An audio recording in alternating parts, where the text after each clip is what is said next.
This video is a fictional investigative narrative created purely for storytelling and reflection, but the emotions it touches are real. She accepted a ride from someone she believed she knew, someone familiar enough that her guard never rose. 3 days later, she was gone, her body hidden in a basement so ordinary and unremarkable that people forgot it even existed. For 45 years, the man who took her life tuned engines and changed brake pads in the same town where her mother still shopped for groceries, where her father still nodded politely to neighbors, where the air carried no hint of what had been buried beneath its quiet routines. If stories like this matter to you, stories of memory, mystery, and the truths small towns try to bury, consider subscribing and telling us where in the world you're watching from. October in Bancroft, Ontario, has never been gentle. The cold comes early, sharp enough to sting, and the wind has a way of stripping the trees bare before anyone is ready. By the second week of the month in 1974, the maples along Main Street were already skeletons of themselves, their branches rattling like old bones in the breeze. The morning fog would rise from the York River and settle itself along the valley floor, thick and slow-moving, like something with a heartbeat. The world beyond Bancroft felt distant then. The war in Vietnam was finally dimming to an echo. Nixon's resignation a few months earlier had shaken cities and capitals, but in towns like Bancroft, life still moved according to harvest schedules, church suppers, and the steady rhythm of familiar faces. At 19, Linda Margaret Sullivan embodied the kind of quiet promise small towns cling to. She was a nursing student, the kind who studied late and woke early, her long brown hair pulled back with the same simple elastic she'd worn since high school. Her blue eyes were soft, eyes that stayed gentle even when she was tired, even when she'd gone 8 hours without sitting down. 3 afternoons a week, she worked at Dawson's Pharmacy, where the air always smelled of cough syrup, eucalyptus rub, and the faint sweetness of chalky tablets. Mr. Harold Dawson, who owned the shop, watched over her with a kind of gruff protectiveness, though he said little beyond the occasional dry joke. Linda lived with her parents in a modest wooden house 8 kilometers north of town. The porch sagged, the boards weathered by decades of winters, and the vegetable garden beside the house was always full. Her mother cared for it with devotion that bordered on prayer. Her father, Thomas, worked the land too, coaxing stubborn tobacco plants from soil that never made it easy. They had waited years for a child, and when Linda came, they loved her with the kind of tenderness that comes from knowing that nothing is guaranteed and everything can be lost. Friday, October 11th, was supposed to pass without notice, the kind of day you forget as soon as it ends. Linda attended her morning classes at the community college in Maddock, then walked to Dawson's Pharmacy for her afternoon shift. She wore a navy blue coat handmade by her mother, the stitches small and even, the fabric warmed by use. Her beige canvas bag swung lightly at her hip, filled with textbooks marked by folded corners and handwritten notes. Her gait carried the slightest inward turn from childhood, a detail people rarely noticed, but that made her instantly identifiable to those who loved her. Most Fridays, her neighbor, Mrs. Ida Thompson, picked her up at 5:15 without fail, one of those small-town routines that becomes so predictable no one even thinks to plan around it. But on that particular day, Ida's sister had gone into labor in Peterborough, and Ida left town hurriedly at noon, assuming without thinking that Linda would find another way home. There were no cell phones, no quick messages, no expectation of warning. So when Linda stepped out of the pharmacy at 5:22, the sky already deepening into gold and indigo, she simply tightened her coat and walked to the corner where Main Street meets Highway 62. Hitchhiking was not reckless then, not in places like Bancroft.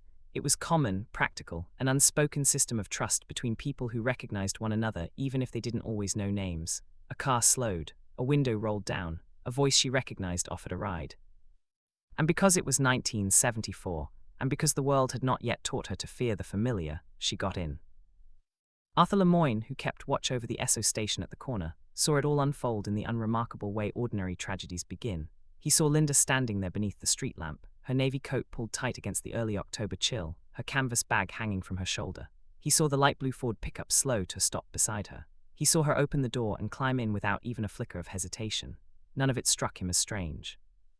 In Bancroft, trust wasn't just a habit, it was the culture, the air everyone breathed.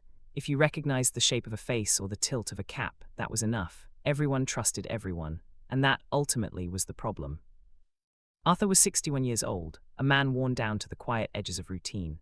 He had run that Esso station since 1953, back when Bancroft was still built on mining and hope, when the roads were raw gravel and the town felt like an outpost against the wilderness. By 1974, he had pumped fuel for thousands of drivers, travelers, loggers, farmers, teenagers heading to dances, and parents driving home late after church meetings. Most faces blurred together in a wash of years, but he remembered Linda, not for anything dramatic, but because she waved. She always waved, even on days when the cold bit at her cheeks and she looked exhausted from school and work. That small gesture mattered in a world built on shared glances and unspoken familiarity. On that Friday evening, just after 5:30, Arthur was in the station office hunched over an adding machine that jammed every third calculation, muttering under his breath while the fluorescent light buzzed overhead. When he looked up through the window, he saw her under the lone street lamp that had just flickered to life, its glow a weak, hazy orange that made the world appear slightly dreamlike, as though viewed through thin curtains. Linda shifted her weight back and forth, her breath forming soft clouds in the cold air. She was alone for only 2 minutes. Then the truck appeared, a Ford F-100 pale blue early 70s model, maybe a 71, maybe a 72 with a faint dent in the passenger side door. It rolled to a stop beside her, engine idling low. The driver leaned across the bench seat, said something through the open window. Linda didn't hesitate. She smiled, an easy, familiar smile, and climbed in. The door shut, the truck's brake lights glowed. Then it turned north, heading up Highway 62, the tail lights shrinking into dusk until they were swallowed by the trees. Arthur returned to his receipts. He didn't mention the moment to anyone. Why would he? It was nothing, just the everyday choreography of rural life. 3 days later, Evelyn Sullivan walked into the Esso station. Her face was ash-grey, her hands trembling as she clutched a photograph. Her voice was barely audible when she asked if anyone had seen her daughter. By then, Linda had been missing for 72 hours. Arthur told the police exactly what he remembered, but memory is a fragile thing, especially when pressed, questioned, and replayed. The more he tried to recall the man behind the wheel, the less real the image became.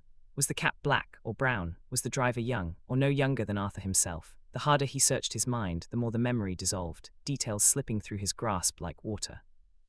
He offered what he could, the model of the truck, the dents, the direction, the time. But it wasn't enough. The police canvassed the area, asked every farmer and mechanic and hardware store owner within 30 km if they'd seen anything. No one had. The last confirmed sighting of Linda Margaret Sullivan was at 5:32 p.m. on October 11, 1974, climbing into a truck that shouldn't have stopped. Her mother called the police at 8:30 that night when Linda didn't come home. By then, the fog had rolled in thick, and the searchlights couldn't penetrate more than 20 feet into the trees. Sheriff Gerald Patrick O'Brien was 52 years old, a Korean War veteran with a limp from shrapnel still lodged in his left thigh and a reputation for being thorough, if not imaginative. He'd been sheriff of Hastings County since 1968, and in that time he'd dealt with bar fights, drunk drivers, the occasional domestic dispute, and one hunting accident that still gave him nightmares. Missing persons cases were rare, missing young women even rarer. When Evelyn Sullivan called that Friday night, her voice high and thin with panic, Jerry didn't hesitate.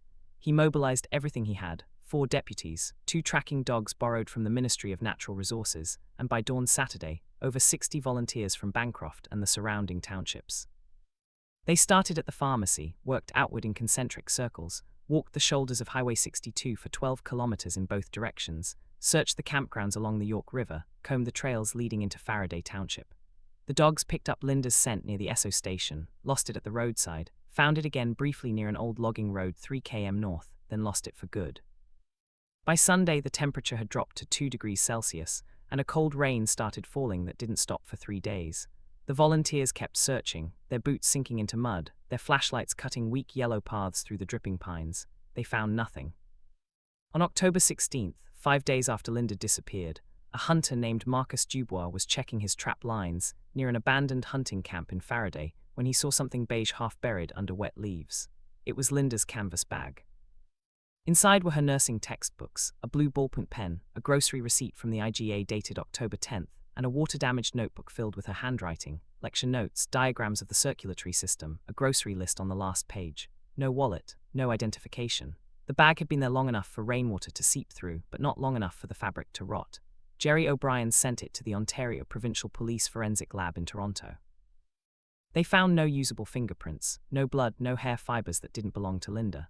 The camp where it was found had been abandoned since the early 60s, the roof half collapsed, the windows long gone.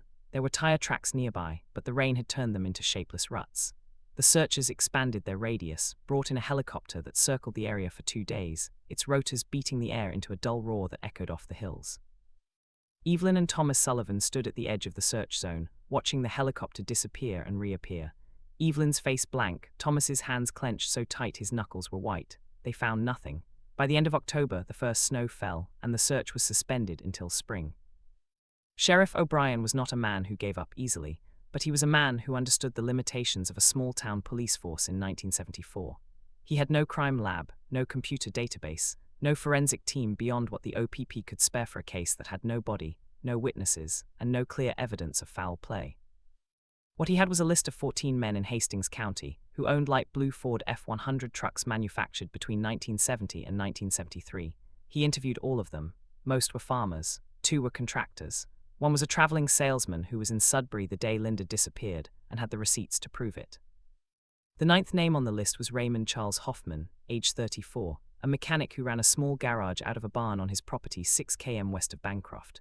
Raymond was married to Patricia Ann Gordon, a 4th-grade teacher at Bancroft Elementary, and they had 2 sons, Kyle and Jeremy, ages 9 and 6. Raymond had lived in the area his entire life, was a member of St. John's Lutheran Church, coached Little League Baseball in the summer, and had never been arrested for anything more serious than a speeding ticket in 1969. When Sheriff O'Brien arrived at the Hoffmann property on November 2nd, Raymond was under the hood of a John Deere tractor, his hands black with grease, his blonde hair falling into his eyes. He looked up, smiled, wiped his hands on a rag, and invited the sheriff inside. Patricia made coffee. They sat at the kitchen table and O'Brien asked his questions. Did Raymond know Linda Sullivan? He'd seen her around town, maybe at the pharmacy once or twice, but didn't know her personally. Where was he on the afternoon of October 11th? Home, working in the garage. Patricia confirmed it. She'd come home from school around 4 and Raymond was right there, fixing a carburetor for a customer. They had dinner together, watched television, went to bed. O'Brien asked to see the truck. Raymond led him out to the barn. The Ford was clean, the interior vacuumed, the bed empty except for a toolbox and a coil of rope Raymond said he used for towing. O'Brien looked in the glove compartment under the seats, ran his hand along the dashboard. Nothing. He thanked Raymond, got back in his cruiser and drove away. He made a note in his file. R. Hoffmann, cooperative, alibi confirmed by wife, truck clean, no signs, and moved on to the next name. By December, the focus had shifted to Kenneth Almeida, a 43-year-old itinerant laborer with a history of violence. Kenneth had been working construction in the area in October, had been seen drinking at the Belmont Hotel the night Linda disappeared, and had a restraining order from an ex-girlfriend in Toronto. O'Brien brought him in for questioning 5 times between December and February. Kenneth denied everything, and without evidence, O'Brien had to let him go. The case file grew thicker, the leads grew thinner, and by the spring of 1975, the investigation had effectively stalled. Time in small towns doesn't move forward so much as it accumulates, like snow in a ditch. Linda Sullivan became a name people mentioned less and less than not at all. By 1980, the pharmacy had new owners, and Mr. Dawson had retired to Florida. By 1985, the Esso station where Arthur Lemoyne worked had been torn down and replaced with a convenience store. By 1990, Sheriff O'Brien had retired, his knees shot and his patience exhausted, and he spent his final years fishing on Baptiste Lake and refusing to talk about cases that got away. He died in 1998, and his obituary in the Bancroft Times made no mention of Linda Sullivan. Thomas Sullivan died 5 years later in 2003 of a heart attack while walking his property line. He'd spent 29 years believing his daughter had run away to Toronto, that she was alive somewhere, living under another name, and had chosen not to come back. Evelyn knew better. She never said it out loud, but she knew. She stopped going to church, stopped sewing dresses, stopped answering the door when people came by with casseroles and condolences. She lived alone in the house on Old Hastings Road, and every October 11th, she put a candle in the window and let it burn until morning. Raymond Hoffmann prospered. His garage expanded, and by the mid-80s, he employed 2 mechanics and was servicing half the vehicles in Bancroft. He coached baseball, volunteered at the fire department, sat on the town council for 2 terms. Patricia drank more than she should have, but quietly at home, and nobody noticed or cared. Their sons grew up. Kyle went to college in Ottawa, studied engineering, came back to Bancroft in 2005 and took over his father's business. Jeremy moved to Alberta, worked in the oil fields and rarely called. Raymond retired in 2012, sold the garage to Kyle, and spent his days fishing and watching the Blue Jays on television. He died in January 2017 at age 77 of complications from pneumonia. His obituary called him a pillar of the community. 140 people attended his funeral. Patricia moved into a nursing home in Belleville later that year, her memory already slipping, her hands shaking, her eyes vacant. The house on the Hoffmann property, the house where Linda Sullivan had spent the last 3 days of her life, sat empty, its windows dark, its paint peeling, waiting for someone to come and tear it down or make it new. Kyle Hoffmann chose renovation. That choice changed everything. Kyle Andrew Hoffmann was 54 years old. divorced, childless, and carrying the particular kind of loneliness that comes from living in the house where you grew up and realizing it's full of ghosts. In March 2019, he decided to renovate the attic of the old family property, the place his father had used for storage, and his mother had filled with boxes of things no one wanted but couldn't throw away. Kyle hired a contractor but did most of the work himself on weekends, tearing out old insulation, replacing rotted beams, pulling up floorboards that sagged under his weight. On a Saturday morning, cold and bright, he was prying up a section of subflooring near the chimney when he felt something solid underneath. He pulled harder, and the board came free with a crack that echoed through the empty house. Beneath it, wedged between two joists, was a rusted metal box, the kind people used to keep documents in before fireproof safes became common. Kyle lifted it out, set it on the floor, and stared at it for a long time before opening it. Inside were three things: a small golden brooch shaped like a butterfly, delicate and tarnished, a laminated student identification card from Hastings Community College, issued in September 1974, with a photograph of a young woman with long brown hair and blue eyes. The name on the card was Linda Margaret Sullivan. And beneath that, 4 Polaroid photographs, their colors faded to sickly yellows and greens, showing a young woman lying on a concrete floor in torn clothing, her eyes closed, her face bruised. Kyle recognized the floor. It was the old wood storage shed his father had demolished in 1981, a small cinder block structure that had stood at the back of the property near the tree line.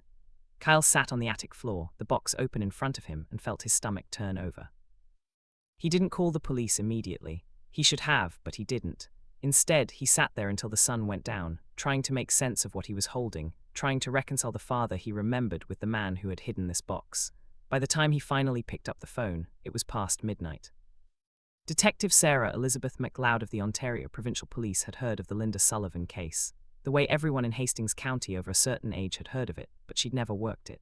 She was 41, a 12-year veteran of the OPP's Criminal Investigations branch, and she'd grown up in Haliburton, just 40 km north of Bancroft. When Kyle Hoffmann called the tip line and explained what he'd found, the call was routed to her desk.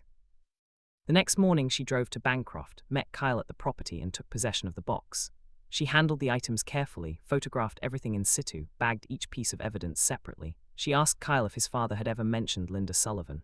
Kyle said no. She asked if his mother had. Kyle said no. She asked if he'd ever suspected anything. Kyle looked at her with red-rimmed eyes and said he'd spent 45 years living on top of a crime scene and never knew it. Sarah McLeod took the evidence back to the OPP lab in Orillia and requested a full forensic workup, fingerprint analysis, photographic dating, handwriting comparison. The results came back 3 weeks later. The brooch matched the description in the original missing persons report. The Polaroids were dated to October 1974 based on the film stock and chemical composition. And on the back of one photograph, written in faint pencil, were the words F-out-74 in handwriting that would later be matched to Raymond Charles Hoffmann. The case was officially reopened on April 9, 2019, 44 years, 5 months, and 29 days after Linda Sullivan accepted a ride she should never have taken. Kenneth Michael Almeida was 71 years old, living in a subsidized apartment building in Peterborough, surviving on a disability pension and the occasional under-the-table carpentry job. He'd spent the last 4 decades trying to outrun a reputation he'd never fully earned, the reputation of being the man who probably killed Linda Sullivan, even though no one could prove it. When Detective McLeod knocked on his door on a rainy afternoon in April 2019, Kenneth opened it halfway, saw the badge, and said, "I didn't do it then, and I still didn't do it now." She asked if she could come in. He shrugged, stepped aside. The apartment smelled like cigarette smoke and instant coffee. Kenneth sat on a sagging couch covered in a crocheted blanket, and Sarah sat across from him on a folding chair. She told him the case had been reopened, that new evidence had come to light, and that she needed to verify his alibi from October 1974. Kenneth laughed, a short, bitter sound. He said he'd told the story so many times, he could recite it in his sleep. On October 11, 1974, he was in North Bay, working on a construction crew building an addition to a motel on Highway 17. He'd been there for 3 weeks, stayed in a boarding house run by a woman named Mrs. Callahan, got paid in cash every Friday. Sarah asked if he had any proof. Kenneth said it was 45 years ago. What kind of proof did she expect? She said she'd look into it anyway. It took 2 weeks, but Sarah found it. The construction company Kenneth had worked for in 1974, Morrison & Sons Limited, had gone out of business in 1983, but the Ontario Archives had copies of their payroll records on microfilm. Kenneth Almeida's name appeared on the timesheets for October 7th through October 18th, 1974, working 10-hour shifts 6 days a week. The boarding house ledger, also archived, showed him checking in on September 30th and checking out on November 2nd. Mrs. Callahan had died in 1991, but her daughter Margaret remembered Kenneth, said he was quiet, paid on time, never caused trouble. 3 former co-workers, tracked down through union records, confirmed Kenneth had been on the North Bay job site the entire month of October. He couldn't have been in Bancroft on the 11th. Sarah McLeod closed that avenue of investigation and called Kenneth to tell him. He didn't say anything for a long moment, then asked, "Does this mean people will finally stop looking at me like I'm a killer?" Sarah said she hoped so, but she couldn't promise anything. Reputation, once ruined, is hard to repair. Kenneth Olmader died 8 months later in December 2019 of emphysema. His obituary was 3 lines long and no one from Bancroft attended the funeral. He was innocent and it didn't matter. The real killer had been dead for 2 years. With Kenneth Olmader definitively ruled out, Detective McLeod turned her focus to the Hoffmann family, and specifically to Patricia Ann Hoffmann, the woman who had confirmed her husband's alibi in 1974 and lived with the knowledge of what he'd done for 45 years.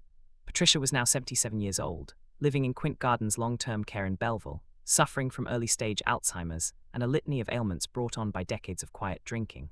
Sarah visited her in May 2019, sitting across from her in a common room that smelled like disinfectant and overcooked vegetables. Patricia seemed confused at first, asked if Sarah was her daughter, then realized she wasn't and grew quiet.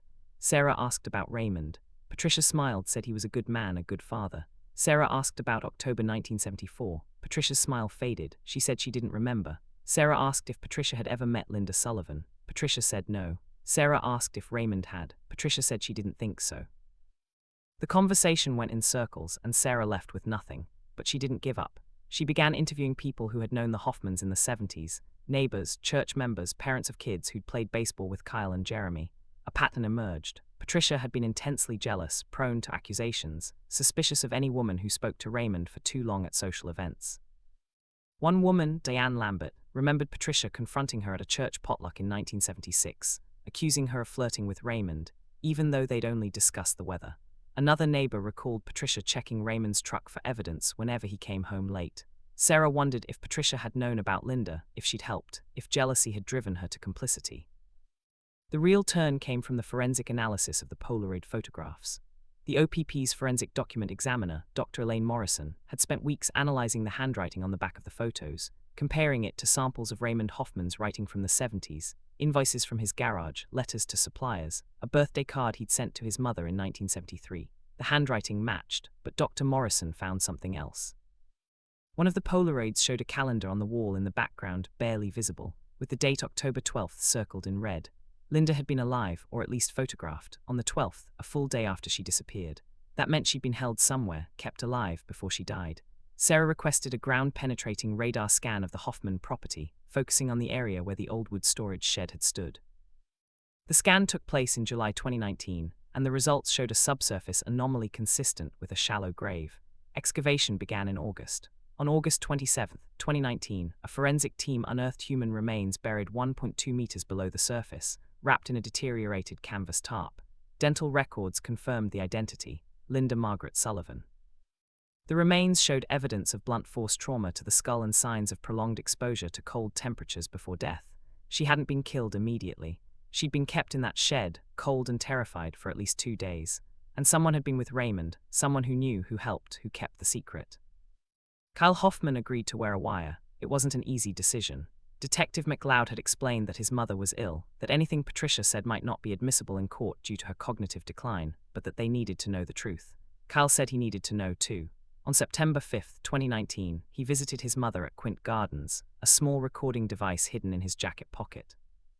He brought her favorite cookies, sat beside her in the sunroom, and after 20 minutes of small talk, he asked her about Linda Sullivan. Patricia's face changed. The confusion lifted for just a moment, and something sharp and frightened took its place. She asked where he'd heard that name. Kyle said he'd found a box in the attic. Patricia closed her eyes. Kyle asked her what happened. Patricia didn't speak for a long time, and when she did, her voice was so quiet Kyle had to lean in to hear. She said Raymond had come home that night with the girl in the truck, that he'd told Patricia it was an accident, that the girl had tried to jump out while they were driving and he'd had to stop her. Patricia said she didn't believe him, but she loved him, and love makes you do terrible things. They kept Linda in the shed because Raymond didn't know what else to do. Patricia brought her water, brought her a blanket, but it wasn't enough. The temperature dropped to below freezing on the night of October 13th. Linda died early on the 14th, and Raymond buried her before dawn. Patricia never asked where. She didn't want to know. Kyle asked why she'd lied to the police. Patricia said because Raymond was her husband, because their sons needed a father, because she was afraid. Kyle asked if she was sorry. Patricia looked at him, tears running down her face, and said she'd been sorry every day for 45 years, but sorry doesn't bring anyone back. The recording was 18 minutes long. Detective McLeod listened to it twice, consulted with the Crown Attorney's office, and on September 9, 2019, Patricia Ann Hoffmann was arrested and charged with accessory after the fact to murder, obstruction of justice, and unlawful confinement. She was deemed unfit to stand trial due to her cognitive decline and was placed under indefinite psychiatric supervision. Raymond Hoffmann, the principal offender, was beyond the reach of justice, having died in January 2017. The case was officially closed, but the closure felt hollow. Ground-penetrating radar scans of the rest of the property were conducted, but no additional remains were found. Linda Sullivan's body was released to her family in October 2019, 45 years and 1 month after she disappeared. Evelyn Sullivan, now 95 years old and living in a senior's residence in Bancroft, attended a small private burial at St. Paul's Cemetery. She didn't cry. She stood at the graveside, one hand resting on the coffin, and said, "I always knew you didn't run away." Bancroft is a town that knows how to keep its ghosts. On a grey afternoon in November 2019, the town council voted to install a memorial plaque on Main Street, near the spot where Dawson's Pharmacy once stood. The plaque reads, "In memory of Linda Margaret Sullivan, 1955–1974, taken too soon, never forgotten." It's a small rectangle of bronze, easy to miss if you're not looking for it, and most people aren't. Life has a way of continuing, even over the places where something terrible once happened. The Esso station where Arthur Lemoyne watched that blue Ford pull away is gone now. In its place stands a convenience store, the kind you can find in any small Canadian town, fluorescent lights humming, shelves stacked with potato chips, a rotating rack of lottery tickets that promise a different life for $2 at a time. People buy cigarettes there without knowing what once unfolded on that same stretch of pavement. They pump gas, they talk about weather, they keep moving because life goes on, it always does. The Hoffmann property is empty now. The house was torn down in early 2020, leaving behind only foundation stone and a patch of land where nature has already begun to reclaim what humans once tried to shape. Wild grasses, sumac, brittle stems rising through old soil. Nothing about the land hints at what was buried there, not the violence, not the fear, not the story that lived in its shadow for nearly half a century. Kyle Hoffmann, who grew up there, no longer lives in Bancroft. He sold his father's garage, packed his belongings, and left town quietly. Those who knew him say his face changed in the year after the truth came out, like time had collapsed inward, agging him faster than grief should allow. He carries a kind of guilt that does not belong fully to him but refuses to let go anyway. The guilt of proximity, the guilt of inheritance, the guilt of knowing your childhood home was built over a grave no one knew was there. Evelyn Sullivan passed away in her sleep on March 3, 2021, just shy of her 97th birthday. Her obituary mentioned her daughter Linda, not as a tragedy or a headline, but as someone she was finally reunited with. After Evelyn's death, the Sullivan farmhouse on Old Hastings Road was sold to a developer from Toronto who plans to turn it into a short-term vacation property. The vegetable garden is gone. The tobacco fields where Thomas Sullivan fought against stubborn clay soil for decades have been replaced with solar panels that face the sky like rows of silent metal flowers. The rhythms of the land have shifted. The world has moved on because that is what the world does. Detective Sarah McLeod was promoted to detective sergeant the following year. She keeps a photograph of Linda on her desk, not the grainy Polaroid from the basement, but the photo from Linda's missing persons report, the one where she is smiling and her hair is loose, and she is entirely, radiantly alive. Sarah says she needs the reminder on the days when the work feels endless. She says it is proof that even after 45 years, the work can still matter. But not everything has answers. Some shadows remain untouched. How many times did Raymond Hoffmann offer rides to women and girls along Highway 62? How many made it home? How many did? The Ontario Provincial Police reviewed dozens of missing persons cases from the surrounding counties between 1970 and 1990. 3 cases echoed Linda's, young women last seen near rural roads, their lives vanishing into silence, but no evidence emerged, no charges, no closure. Those files remain open, gathering time. Kyle Hoffmann once told Detective McLeod that he dreams about the shed, the one that no longer exists. He dreams of the cold air, the smell of rust, the silence inside. He dreams of footsteps that never came to open the door. He dreams of his father's shadow stretching across a place he can't remember but somehow still feels. Memory works that way. It holds things we were never meant to know. It passes down grief that was never ours to carry. Every October 11th, for decades, Evelyn lit a candle and placed it in the front window of the farmhouse. A small flame against a dark night, a light for a daughter who never came home. The tradition ended when she did. But even now, some people swear that if you drive past the empty lot where the Hoffmann house once stood just after dusk, you'll see a faint, wandering glow among the trees, like someone carrying a lantern, still searching for the way back. It is probably nothing more than headlights refracting through branches, or a phone screen catching the light. But Bancroft is a town that understands grief, and in places like this, stories linger longer than facts. People believe what they need to believe in order to keep living. Linda Margaret Sullivan was 19 years old. She wanted to be a nurse. She wanted to help people. She never had the chance. Her name is etched now into a bronze plaque, solid, unmoving, a quiet insistence that she lived, that she mattered. Maybe that is what justice looks like in the end. A name that endures, a story finally spoken aloud, a memory that refuses to disappear. The rest is silence.